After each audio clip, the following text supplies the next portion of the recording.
আকাশবাণী কলকাতা স্থানীয় সংবাদ পড়ছি নমামি বসুরুদ্র। প্রথমে বিশেষ বিশেষ খবর।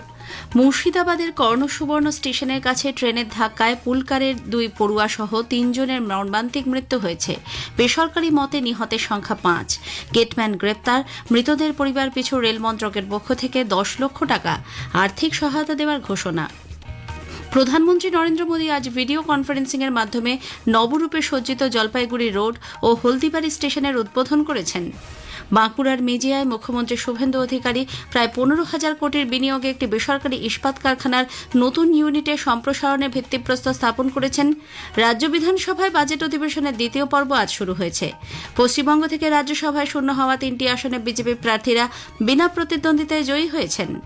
একগুচ্ছ কর্মসূচি নিয়ে কেন্দ্রীয় স্বরাষ্ট্রমন্ত্রী অমিত শাহ আজ রাজ্যে আসছেন। আসছে বিস্তারিত খবরে। মুর্শিদাবাদের কর্ণসুবর্ণ স্টেশন এবং গোবিন্দপুরের মাঝে রেলগেটে আজ সকালে পুলকারের ট্রেনের ধাক্কায় 2 পড়ুয়া সহ 3 জনের মৃত্যুর ঘটনায় রেলমন্ত্রী অশ্বিনী বৈষ্ণব গভীর শোক ব্যক্ত করেছেন। মৃতদের পরিবার পিছু 10 লক্ষ টাকা করে আর্থিক সহায়তা দানের ঘোষণা করেছেন তিনি। গুরুতর আহতদের 2.5 লক্ষ এবং স্বল্প আহতদের 50,000 টাকা করে দেওয়ার কথা জানানো হয়েছে রেলের পক্ষ থেকে। ঘটনার পরই হাওড়া ডিভিশনের অতিরিক্ত রেল ম্যানেজার সহ 10 জনের একটি বরিষ্ঠ দল দুর্ঘটনাস্থলে পৌঁছয়। বেশ কিছুক্ষণ ট্রেন চলাচল ওই লাইনে বন্ধ থাকে। মুখ্যমন্ত্রী শুভেন্দু অধিকারীও এই মর্মান্তিক ঘটনায় গভীর শোক প্রকাশ করেছেন। ক্ষতিগ্রস্ত পরিবারগুলিকে সব ধরনের সহায়তা করার জন্য জেলা প্রশাসনকে নির্দেশ দেওয়া হয়েছে বলে তিনি সমাজ মাধ্যমে জানান। পরে বাঁকুড়ায় এক অনুষ্ঠানে তিনি বলেন, তদন্তে সব দিক খতিয়ে দেখা হবে। আমাদের পক্ষ থেকে পরিবারকে সমবেদনা জানানো, পাশে থাকা এবং ওই গেটম্যানকে গ্রেপ্তার করা হয়েছে। আমি পুলিশকে বলেছি ও ইনটক্সিকেট ছিল কিনা তার মেডিকেল করাতে। রেলের পক্ষ থেকেও তারা ব্যবস্থা নিচ্ছেন। এটা একদম কমপ্লিটলি হিউম্যান এরর, মানুষের ভুলের জন্য হয়েছে। তো একবারে ফুলের মতো বাচ্চাগুলো মারা গেছে। It's a very painful.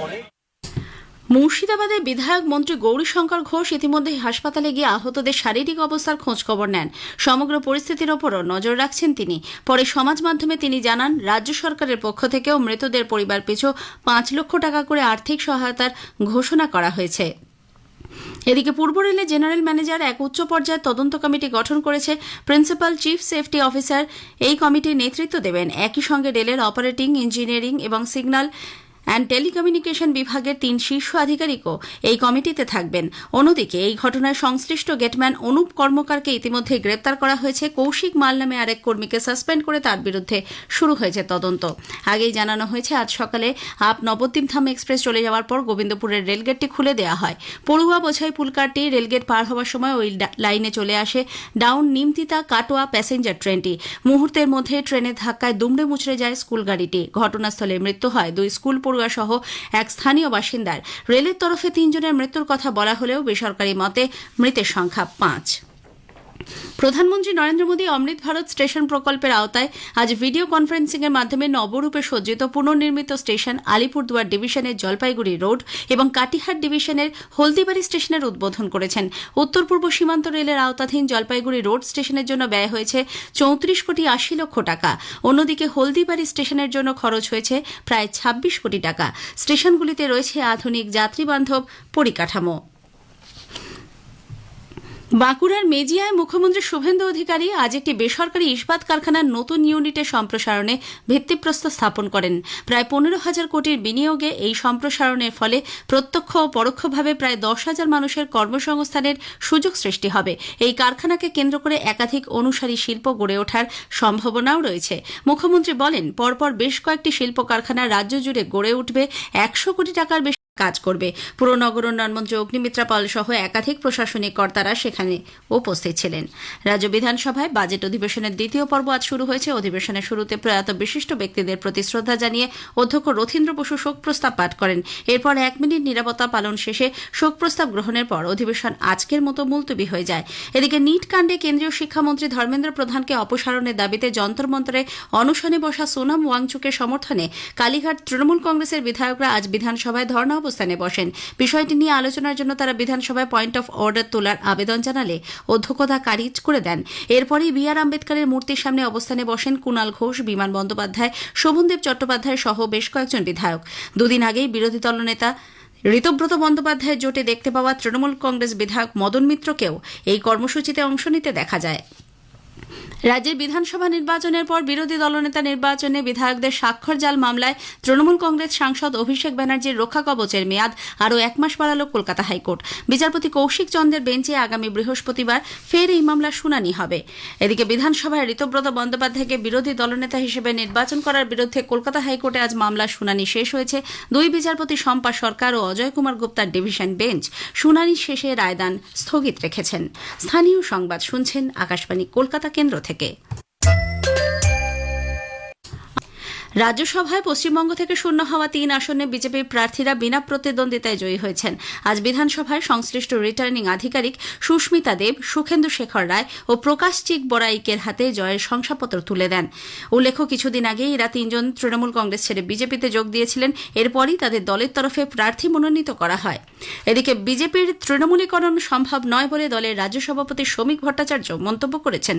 কলকাতায় আজ তৃণমূল কংগ্রেস ছেড়ে আসা 3 প্রার্থীর রাজ্যসভায় বিজেপি সাংসদ হিসেবে জয়ী হওয়া প্রসঙ্গে তিনি বলেন, যারা মানুষের ওপর অত্যাচার করেছে, লুট সিন্ডিকেটে যুক্ত ছিল, তাদেরকে কোনোভাবেই বিজেপিতে যোগদান করানো হবে না। বিজেপির তৃণমূলীকরণ করা সম্ভব নয়। যারা দিনের পর দিন গণতান্ত্রিক ব্যবস্থা প্রক্রিয়াকে ধ্বংস করেছে, যারা চাকরি কিনেছে, বিক্রি করেছে, সিন্ডিকেটে অংশগ্রহণ করেছে, গোটা রাজ্যটাকে একটা লুটরাজে রূপান্তরিত করে সমাজটাকে খোলা বাজার বানিয়ে দিয়েছে, সে ধরনের চিহ্নিত কোনো দুর্বৃত্তকে আমরা দলে নেব না। নির্বাচনী প্রক্রিয়া সংবাদ মাধ্যমের ভূমিকা আরও শক্তিশালী করতে আজ নতুন দিল্লির দ্বারকার IIDEM নির্বাচন কমিশনের সর্বভারতীয় মিডিয়া সম্মেলন 2024-এর আয়োজন করা হয়। দেশের 36টি রাজ্য কেন্দ্রশাসিত অঞ্চল থেকে সংবাদ মাধ্যমের প্রতিনিধিরা এই সম্মেলনে যোগ দেন। একগুচ্ছ কর্মসূচি নিয়ে কেন্দ্রীয় স্বরাষ্ট্রমন্ত্রী অমিত শাহ আজ রাজ্যে আসছেন। রাত 9টা নাগাদ তিনি বাগডোগরা বিমানবন্দরে পৌঁছবেন। আগামীকাল সকালে শ্রী শাহ শিলিগুড়িতে BSF সীমা চৌকিতে এক অনুষ্ঠানে পাহাড়ি সম্মেলন, বৃক্ষরোপণ এবং বেশ কিছু প্রকল্পের উদ্বোধন করবেন। দুপুরে স্বরাষ্ট্রমন্ত্রী যাবেন উত্তরকন্যায়। সেখানে রাজ্যের নতুন কার্যকর হওয়া পশ্চিমবঙ্গ জননিরাপত্তা ও সমাজবিরোধী কার্যকলাপ নিয়ন্ত্রণ আইন রূপায়ণ নিয়ে গুরুত্বপূর্ণ বৈঠক করবেন তিনি। সন্ধ্যায় তিনি কলকাতা আসবেন। রাজ্যে উচ্চ মাধ্যমিক শিক্ষা পরিষদ স্কুলগুলিতে পড়ুয়াদের মোবাইল ফোন আনা এবং ব্যবহারের ওপর কঠোর নির্দেশিকা জারি করেছে। ব্যতিক্রমী পরিস্থিতি ছাড়া এবং শিক্ষা প্রতিষ্ঠানের প্রধানের অনুমতি ব্যতীত স্কুলে মোবাইল ফোন আনা বা ব্যবহার করা চলবে না। অভিভাবকদেরও স্কুলে মোবাইল ফোন আনতে নিরুৎসাহিত করতে বলা হয়েছে।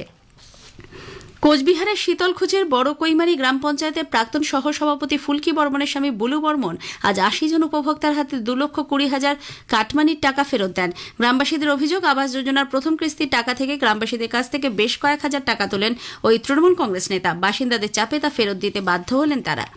আন্তঃরাজ্য ভুয়ো সার্টিফিকেট চক্র চালানোর দায়ে দক্ষিণ 24 পরগনার জীবনতলা থানায় তৃণমূল কংগ্রেস নেতা অভিষেক ব্যানার্জি সহ 7 জনের বিরুদ্ধে অভিযোগ দায়ের হয়েছে। বিজেপির অভিজিৎ দাসের দায়ের করা অভিযোগপত্রে শওকত মোল্লা, অভিষেকের আপ্তসহায়ক সুমিত রায় ও অয়ন ঘোষ দস্তিদারেরও নাম রয়েছে। ভুয়ো পরিচয়পত্র বানিয়ে 5 বছর ধরে কলকাতায় বেআইনিভাবে বসবাসের দায়ে জামিল খান নামে এক আফগান নাগরিককে পুলিশ গ্রেপ্তার করেছে। 2021 সালের মে মাসে তার ভিসার মেয়াদ ফুরিয়ে যাওয়ার পর জাল আধার কার্ড এবং ড্রাইভিং লাইসেন্স বানিয়ে সে এখানে বসবাস করছিল। সুস্পষ্ট নিম্নচাপটি শক্তি হারিয়ে এখন নিম্নচাপ হিসেবে গাঙ্গেয় পশ্চিমবঙ্গ এবং সংলগ্ন উত্তর ওড়িশা ও ঝাড়খণ্ডের ওপর অবস্থান করছে। এদিকে সক্রিয় মৌসুমী অক্ষরেখার প্রভাবে উত্তরবঙ্গে আগামী রবিবার পর্যন্ত বিক্ষিপ্তভাবে ভারী থেকে অতি ভারী বৃষ্টির সম্ভাবনা রয়েছে। দক্ষিণবঙ্গে বৃষ্টির পরিমাণ আপাতত কম থাকবে। শেষ করার আগে স্থানীয় সংবাদের বিশেষ কিছু অংশ আরও একবার। মুর্শিদাবাদের কর্ণ সুবর্ণ স্টেশনের কাছে ট্রেনের ধাক্কায় পুলকারে 2 পড়ুয়া সহ 3 জনের মর্মান্তিক মৃত্যু হয়েছে। বেসরকারি মতে নিহতের সংখ্যা 5। গেটম্যান গ্রেপ্তার। রেলের পক্ষ থেকে 10 লক্ষ টাকা করে আর্থিক সহায়তার ঘোষণা। পশ্চিমবঙ্গ থেকে রাজ্যসভায় শূন্য হওয়া 3টি আসনে বিজেপি প্রার্থীরা বিনা প্রতিদ্বন্দ্বিতায় জয়ী হচ্ছেন। একগুচ্ছ কর্মসূচি নিয়ে কেন্দ্রীয় স্বরাষ্ট্রমন্ত্রী অমিত শাহ রাজ্যে আসছেন। খবর শেষ হলো। আকাশবাণী খবর পড়ছি দেবব্রত মণ্ডল। প্রথমে বিশেষ খবর। প্রধানমন্ত্রী নরেন্দ্র মোদী চণ্ডীগড়ে স্বাস্থ্য, শিক্ষা এবং সড়ক পরিকাঠামো ক্ষেত্রে 4700 কোটি টাকার একাধিক উন্নয়নমূলক প্রকল্পের উদ্বোধন করেছেন। অমৃত ভারত স্টেশন যোজনার আওতায় পশ্চিমবঙ্গের জলপাইগুড়ি রোড এবং হলদিবাড়ি সহ 75টি নতুন সাজে সজ্জিত আধুনিক রেল স্টেশনের উদ্বোধন করেছেন প্রধানমন্ত্রী। পশ্চিমবঙ্গে আজিমগঞ্জ কাটোয়া শাখায় কর্ণ সুবর্ণ স্টেশন এবং গোবিন্দপুর রেলগেটের মাঝে আজ পুলকারে ট্রেনের ধাক্কায় 2 পড়ুয়া সহ 3 জনের মৃত্যু। মৃতদের পরিবার পিছু 10 লক্ষ টাকা করে আর্থিক সহায়তার ঘোষণা রেলের। সরকার জানিয়েছে, আয়ুষ্মান ভারত প্রধানমন্ত্রী জন আরোগ্য যোজনার মাধ্যমে সারা দেশে 1,90,000 কোটি টাকারও বেশি মূল্যের ক্যাশলেস বা নগদবিহীন চিকিৎসা পরিষেবা প্রদান করা হয়েছে। কর্মচারী ভবিষ্যৎ নিধি সংস্থা ইপিএফও ক্ষতিপূরণ ও জরিমানা সংক্রান্ত বিরোধের নিষ্পত্তির লক্ষ্যে বিশ্বাস 2026 কর্মসূচি চালু করেছে। সংসদের বাদল অধিবেশনের প্রাক্কালে আজ নতুন দিল্লিতে মন্ত্রীগোষ্ঠীর একটি বৈঠক অনুষ্ঠিত হয়। পিভি সিন্ধু জাপান ওপেন ব্যাডমিন্টনের সেমিফাইনালে উঠেছেন। আসছি বিস্তারিত খবরে।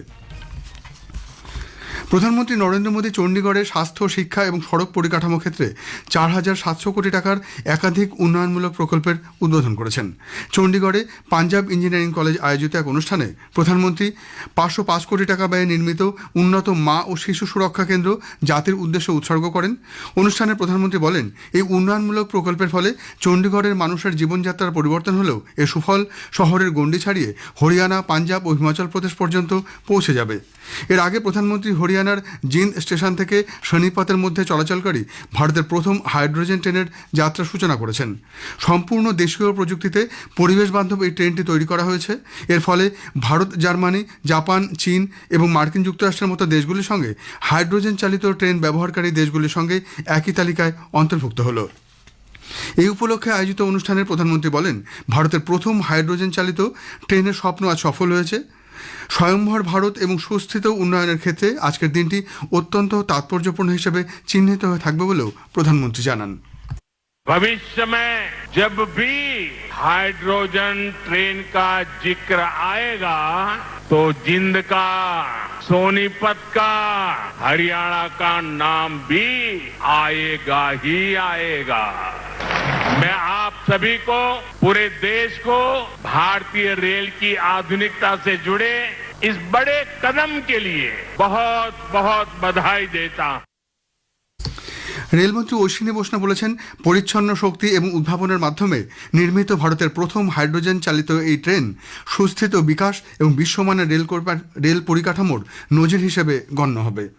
जींद में हाइड्रोजन बनाने का प्लांट लगाया गया है। उस हाइड्रोजन से बिजली बनती है और उस बिजली से ट्रेन चलती है। कोई धुआं नहीं, कोई पेट्रोल या डीजल की रिक्वायरमेंट नहीं, एकदम साफ, स्वच्छ और सिर्फ निकलता है पानी की बूंदे। मैं इस बड़ी उपलब्धि के लिए भारत के नेतृत्व को, माननीय प्रधानमंत्री जी को और भारत के इंजीनियर्स की टेक्निकल क्षमता को सल्यूट करता हूं। প্রধানমন্ত্রী অমৃত ভারত স্টেশন যোজনার আওতায় জলন্ধর ক্যান্টনমেন্ট সহ 75টি নতুন সাজে সজ্জিত আধুনিক রেল স্টেশনের উদ্বোধন করেছেন। জলন্ধরে আয়োজিত এক সভায় প্রধানমন্ত্রী বলেন, কেন্দ্রের এনডিএ সরকার ভারতের প্রতিটি নাগরিকের জীবনযাত্রাকে সহজতর করে তোলা এবং অগ্রগতির নতুন সুযোগ প্রদানের বিষয়টিকে সর্বোচ্চ অগ্রাধিকার দেয়। দরিদ্র বা মধ্যবিত্ত যে কোনো পরিবারই যেন সর্বোত্তম সুযোগ সুবিধা পায় তা নিশ্চিত করাই তাদের লক্ষ্য। সরকারের প্রতিটি কাজে নাগরিক দেব ভব এই মানসিকতাই প্রতিফলিত হয়। অমৃত ভারত প্রকল্পের আওতায় প্রধানমন্ত্রী আজ ভিডিও কনফারেন্সিংয়ের মাধ্যমে নবরূপে সজ্জিত পুনর্নির্মিত স্টেশন আলিপুরদুয়ার ডিভিশনের জলপাইগুড়ি রোড এবং কাটিহাট ডিভিশনের হলদিবাড়ি স্টেশনের উদ্বোধন করেছেন। উত্তর পূর্ব সীমান্ত রেলের আওতাধীন জলপাইগুড়ি রোড স্টেশনের জন্য ব্যয় হয়েছে 34,80 লক্ষ টাকা। অন্যদিকে হলদিবাড়ি স্টেশনের জন্য খরচ হয়েছে প্রায় 26 কোটি টাকা। পশ্চিমবঙ্গে মুর্শিদাবাদের কর্ণসুবর্ণ স্টেশন এবং গোবিন্দপুরের মাঝে রেলগেটে আজ সকালে পুলকারে ট্রেনের ধাক্কায় 2 পড়ুয়া সহ 3 জনের মৃত্যুর ঘটনায় রেলমন্ত্রী অশ্বিনী বৈষ্ণব গভীর শোক ব্যক্ত করেছেন। মৃতদের পরিবার পিছু 10 লক্ষ টাকা করে আর্থিক সহায়তা দানের ঘোষণা করেছেন তিনি। ঘটনার পরই হাওড়া ডিভিশনের অতিরিক্ত রেল ম্যানেজার সহ 10 জনের একটি বরিষ্ঠ দল দুর্ঘটনাস্থলে পৌঁছয়। বেশ কিছুক্ষণ ট্রেন চলাচল বন্ধ থাকার পর বেলা 12টা নাগাদ চৌরিগাছা থেকে ছেড়ে আসা কাটোয়া আজিমগঞ্জ আপ ট্রেন এবং খাগড়াহাট থেকে ডাউন আজিমগঞ্জ কাটোয়া ট্রেন স্বাভাবিক গতিতে যাতায়াত করে। মুখ্যমন্ত্রী শুভেন্দু অধিকারী এই মর্মান্তিক দুর্ঘটনায় গভীর শোক প্রকাশ করেছেন। ক্ষতিগ্রস্ত পরিবারগুলিকে সব ধরনের সহায়তা করার জন্য জেলা প্রশাসনকে নির্দেশ দেওয়া হয়েছে বলে তিনি সমাজ মাধ্যমে জানিয়েছেন। এদিকে পূর্ব রেলের জেনারেল ম্যানেজার এক উচ্চ পর্যায়ের তদন্ত কমিটি গঠন করেছে। প্রিন্সিপাল চিফ সেফটি অফিসার এই কমিটির নেতৃত্ব দেবেন। একই সঙ্গে রেলের অপারেটিং, ইঞ্জিনিয়ারিং এবং সিগন্যাল ও টেলিকমিউনিকেশন বিভাগের 3 শীর্ষ আধিকারিকও এই কমিটিতে থাকবেন। অন্যদিকে এই ঘটনায় সংশ্লিষ্ট গেটম্যান অনুপ কর্মকারকে ইতিমধ্যে গ্রেপ্তার করা হয়েছে। কৌশিক মাল নামে আরেক কর্মীকে সাসপেন্ড করে তার বিরুদ্ধে তদন্ত শুরু হয়েছে। কেন্দ্রীয় স্বাস্থ্য ও পরিবার কল্যাণ প্রতিমন্ত্রী প্রতাপ রাও যাদব বলেছেন যে আয়ুষ্মান ভারত প্রধানমন্ত্রী জন আরোগ্য যোজনার মাধ্যমে সারা দেশে 1,90,000 কোটি টাকারও বেশি মূল্যের ক্যাশলেস বা নগদবিহীন চিকিৎসা পরিষেবা প্রদান করা হয়েছে। সেই জন্য এটি বর্তমানে বিশ্বের বৃহত্তম স্বাস্থ্য সুরক্ষা প্রকল্প।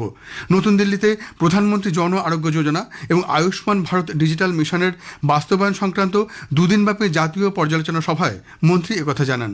শ্রী যাদব উল্লেখ করেন, আয়ুষ্মান ভারত ডিজিটাল মিশন ভবিষ্যতের উপযোগী স্বাস্থ্য ব্যবস্থার ডিজিটাল ভিত্তি স্থাপন করেছে এবং এর আওতায় 94 কোটিরও বেশি আভা নম্বর তৈরি করা হয়েছে এবং 100 কোটিরও বেশি স্বাস্থ্য সংক্রান্ত নথিপত্র বা রেকর্ড সংযুক্ত করা হয়েছে।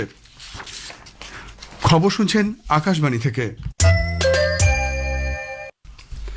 কর্মচারী ভবিষ্যনিধি সংস্থা ইপিএফও ক্ষতিপূরণ ও জরিমানা সংক্রান্ত বিরোধের নিষ্পত্তির লক্ষ্যে বিশ্বাস 2026 কর্মসূচি চালু করেছে।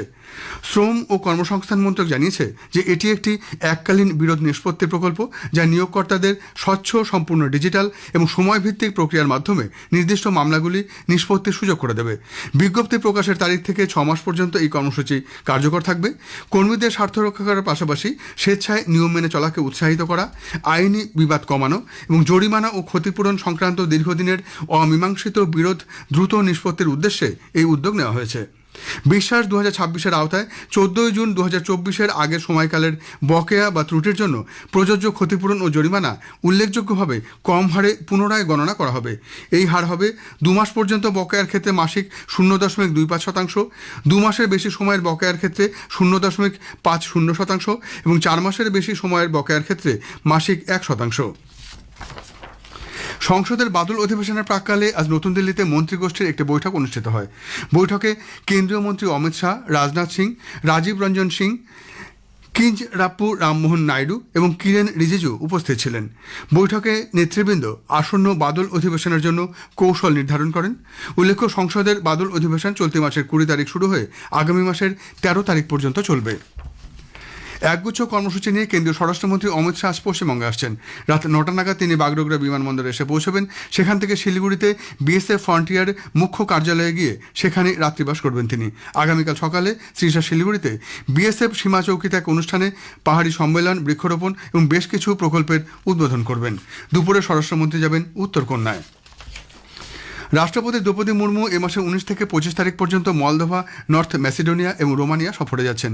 দিল্লিতে সাংবাদিক সম্মেলনে বিদেশ মন্ত্রকের পশ্চিমাঞ্চলের সচিব সিবি জর্জ জানান, সংশ্লিষ্ট দেশগুলির রাষ্ট্রপতিদের আমন্ত্রণে এই সফর। তিনি বলেন, মলদোভা ও নর্থ ম্যাসিডোনিয়ার রাষ্ট্রপতির এটি প্রথম দ্বিপাক্ষিক সফর। These state visits are being undertaken at the invitation of the presidents of Republic of Moldova, Republic of North Macedonia and Romania. The three-nation visit is of considerable historic significance as it marks the first ever bilateral visits by an Indian president to the Republic of Moldova and the Republic of North Macedonia. The visit to Romania will be the first state visit by an Indian president in over 3 decades. ভারতের আবহাওয়া দপ্তর IMD আজ অরুণাচল প্রদেশ, আসাম, মেঘালয়, ওড়িশার কিছু অংশে ভারী বৃষ্টির পূর্বাভাস দিয়েছে। এছাড়া পশ্চিমবঙ্গ, বিহার, ছত্তিশগড়, পূর্ব মধ্যপ্রদেশ, পূর্ব উত্তরপ্রদেশ, ঝাড়খণ্ড, নাগাল্যান্ড, মণিপুর, মিজোরাম, ত্রিপুরা, উত্তরাখণ্ডের বিভিন্ন অংশেও আজ মাঝারি থেকে ভারী বৃষ্টির সম্ভাবনা। ব্যাডমিন্টনে দুবারের অলিম্পিক পদকজয়ী পিভি সিন্ধু জাপান ওপেনের সেমিফাইনালে পৌঁছেছেন। তিনি আগামীকাল সেমিফাইনালে চীনের বিশ্বের 4 নম্বর খেলোয়াড় চেন ইউফুয়ের মুখোমুখি হবেন। শেষ করার আগে বিশেষ খবর আরেকবার। প্রধানমন্ত্রী নরেন্দ্র মোদী চণ্ডীগড়ে স্বাস্থ্য, শিক্ষা এবং সড়ক পরিকাঠামো ক্ষেত্রে 4,700 কোটি টাকার একাধিক উন্নয়নমূলক প্রকল্পের উদ্বোধন করেছেন। অমৃত ভারত স্টেশন যোজনার আওতায় পশ্চিমবঙ্গের জলপাইগুড়ি রোড এবং হলদিবাড়ি সহ 75টি নতুন সাজে সজ্জিত আধুনিক রেল স্টেশনের উদ্বোধন করেছেন প্রধানমন্ত্রী। খবর এখনকার মতো এ পর্যন্ত।